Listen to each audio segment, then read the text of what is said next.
Non veg சாப்பிட முடியாத நேரத்தில் பிரியாணி சாப்பிட்ணுன்னு தோணுச்சுன்னா இந்த குஸ்கா ரெசிபியை ட்ரை பண்ணி பாருங்கள். Welcome back to my channel.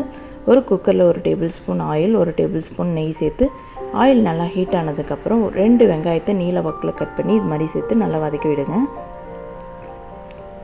இப்போ பட்டை, கிராம்பு, ஏலக்காய், பிரியாணி இலை எல்லாத்தையும் சேர்த்து அதையும் நல்லா வதக்கி விடுங்க. இப்போ 2 பச்சை மிளகா சேர்த்துக்கலாம். 1 டேபிள் ஸ்பூன் மிளகாத்தூள் சேர்த்து அதையும் நல்லா வதக்கி விடுங்க. இப்போ 1 டேபிள் ஸ்பூன் இஞ்சி பூண்டு விழுது, 1 கைப்பிடி அளவு புதினா சேர்த்து அதையும் நல்லா வதக்கி விடுங்க. இப்போ இஞ்சி பூண்டு பேஸ்ட் வாசனை போனதுக்கப்புறம் 2 டேபிள் ஸ்பூன் தயிர் ஆட் பண்ணிக்கலாம். 2 தக்காளியை நீல வாக்கில் கட் பண்ணி அதையும் சேர்த்து நல்லா வதக்கி விடுங்க.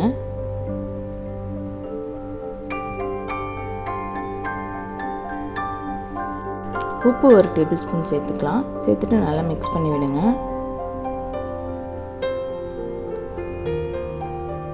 நான் 2 கிளாஸ் ஜீரக சம்பா ரைஸ் எடுத்துருக்கனால 3 கிளாஸ் வாட்டர் ஆட் பண்ணியிருக்கேன். அதையும் நல்லா மிக்ஸ் பண்ணி விடுங்க. இப்போ ½ லெமனை சேர்த்துப்போம். இப்போ 30 நிமிஷம் ஊற வச்ச ஜீரக சம்பா ரைஸ் எடுத்துருக்கேன் 2 கிளாஸ். அதையும் சேர்த்துட்டு நல்லா மிக்ஸ் பண்ணி விடுங்க. இப்போ சால்ட்டுக்கு செக் பண்ணிக்கோங்க, தேவைன்னா ஆட் பண்ணிக்கோங்க. இப்போ குக்கரை மூடி ஒரு 4 விசில் வச்சு எடுப்போம். இப்போ வெயிட் அடங்கிருச்சு, வாங்க ஓப்பன் பண்ணி பார்ப்போம். இப்போ 1 டேபிள் ஸ்பூன் நெய் ஆட் பண்ணிப்போம்.